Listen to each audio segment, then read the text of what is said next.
God create in such a way that no tools of science can ever yield real information on the age of the earth, the stars, or the universe?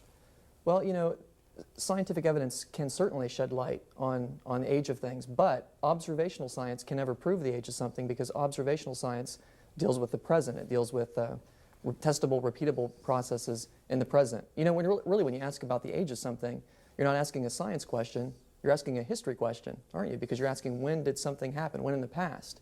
And the best way to answer a history question is to consult a history book, and that's of course what we have in the Bible. We have the history book of the universe.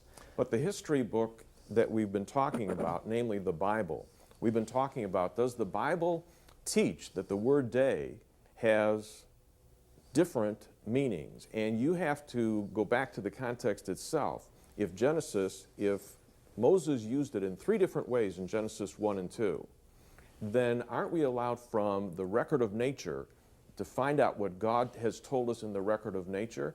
And my question about the record of nature is, if we are observing the record of nature now and in the past, in other words, you as astronomers, okay, aren't you looking at the past when you look at the sun, the moon, the stars, the galaxies?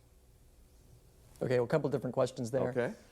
The first question, though, dealing with when we look at the word for day, I would say that it's clear from Scripture, given that it's, again, in a syntagmatic relationship with evening, morning, and number. I would say that those days are ordinary days. That's clear, I would say. And I'm relying on the perspicuity of Scripture. God didn't make the Bible to be confusing. He made it very clear, and so I would say that's clear. Now, when I look out into nature, I find that it confirms what God has said in His Word. If you make the biblical assumptions, that you see, all evidence requires interpretation. Whenever you look at something, you interpret that evidence, and you interpret it in light of your basic framework. And if I use the Bible as my framework, I find that the evidence certainly makes sense. Well, what was your other